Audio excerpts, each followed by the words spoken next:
Well, it's a pleasure to see the tribe assembled.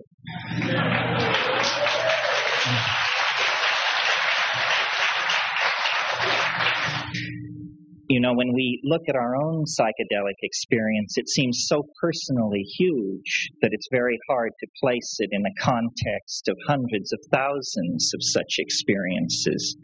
But when we do that, when we look at the medical research that was carried on until it was suppressed some 20 years ago, the feeling that you come away with is psychedelics dissolve boundaries. This is what they do. They dissolve boundaries at every level. They dissolve boundaries between the conscious mind and the unconscious mind, between men and women, between various societies and points of view.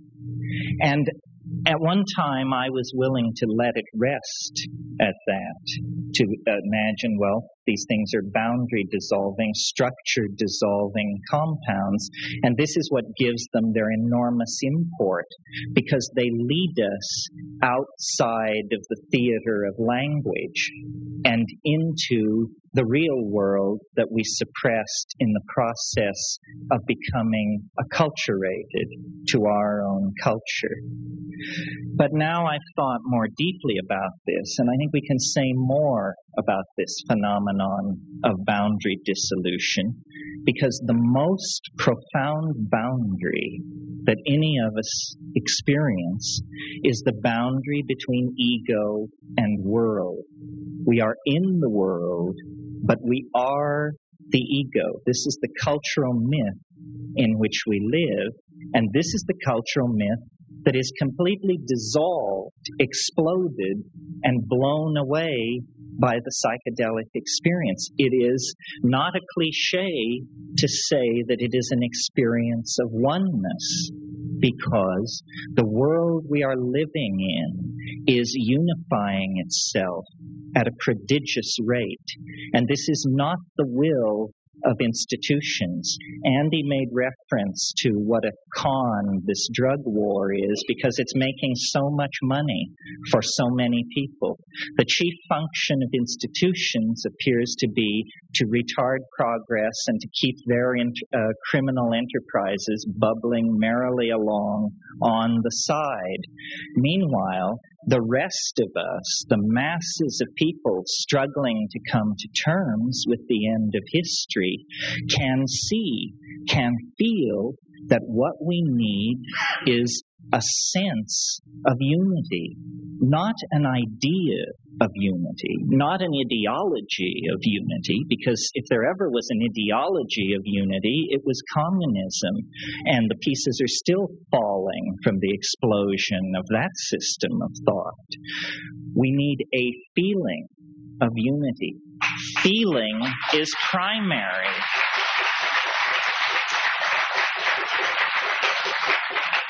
So it doesn't come out of intellectual exhortation. It comes out of a personal act of courage made by the individual, an act of courage which involves surrender. Surrender is the opposite side of the coin of ego. The central issue of our times is our inability to surrender to what we know is right. We have the ability to feed the hungry. We have the ability to educate our children, to clean up our environment, to eliminate sexism, to eliminate racism. The question is, can we change our minds fast enough? Not can we change our minds, but can we change them fast enough? The momentum of the institutions that were created out of the collapse of medieval society has become so great, the momentum toward a lethal conclusion, that if we don't act quickly to pull ourselves out of this power dive, eventually the political will, the resources, even the infrastructure will not be there to support this kind of a reorienting of our thinking. I believe in psychedelics because I've seen them work. That's the main thing. They are operationally effective. Psychoanalysis, yoga, this is all very fine if you have worlds enough and time, but we don't. If you stake your self-identity on the aggrandizement of a single atom of humanity, which you call yourself, then what hope is there for creating a coherent communal future? None, I submit, and I believe that's the position that we are in. We need a radical intervention in the evolution of our social psychology. And we have the models. This is one thing that puts us a leg up over the 1960s. They didn't realize, not enough people realized, that this was not something new. This was something old. That shamanism, psychedelic shamanism, is how religion was practiced for the first million years. And if there is to be any future for our species, it's how it's going to be practiced from here on out. We have to overcome male dominance, institutional dominance, suppression of the feminine, suppression of females, worship of technology. All of these things arise out of a projection of energy away from the authentic, toward the ephemeral, toward the fleeting. You know, it's all flowing anyway. There's somebody here who said, be here now.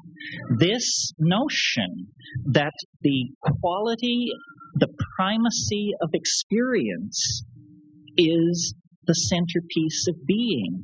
Not regret, not plans, not projections, but the primacy of the felt experience of the moment. If we stick with that, we not only gain a kind of authenticity for ourselves, but we open a space for dialogue where the frightened, the truly ego-sick, the institutional junkies, the truly traumatized can then feel, well, here is an area where perhaps I can feel safe. Here is an area where I can perhaps take a chance on changing my mind. And this is not an exhortation to a political movement. The mind that it is most important to change is our own, each of us, by ourselves. So I think, it's wonderful that psychedelic use is spreading because each person who is touched by it is brought back into the authentic community of being.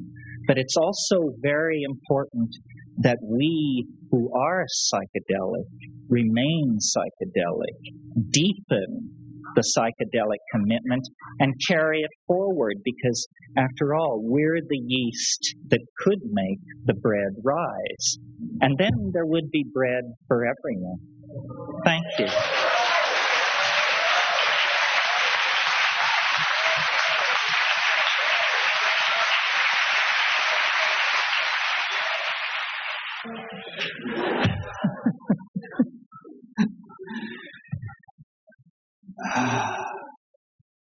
Well, I was surprised to hear McLuhan invoked so many times today, and I will do it again.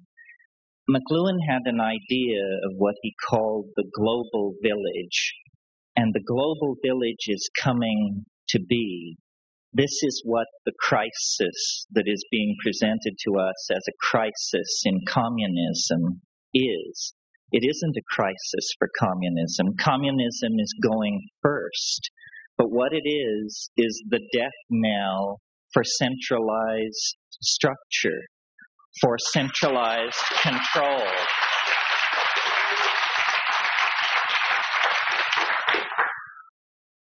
If you think what we've been through in the past year is something, wait till you see what's on the agenda. And I don't mean great CNN feed from Moscow as the Soviet Union turns into 15 independent republics. I mean what's going to happen here What's happening is, as Yeats said in his poem, the center does not hold. Mere anarchy is loosed upon the world, but as fans of chaos, we should know that this mere anarchy is the incarnation of our goddess Discordia, who is going to pull down the honky structure that is oppressing everybody. What I see happening, and it was touched upon by others here, is this intensification of local identification, bioregionalism, awareness of your immediate place, and then no hierarchical structure or identification until you reach the planetary level.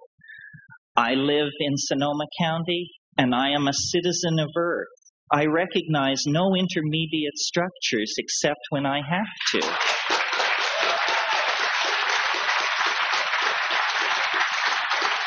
So I agree with Tim. I cheer on the people who present the protocols and plead their cases before these gray-faced medical boards. But in my opinion, you just circumvent all that. You go around it. It's irrelevant. History has these dominator types by the balls, and it's not going to let up. You know, history is a psychedelic experience. It's the collective unfolding of the dream of our species in space and time. And we are at the apex. This is the peak. This is the second hour of the trip. We're going over the top.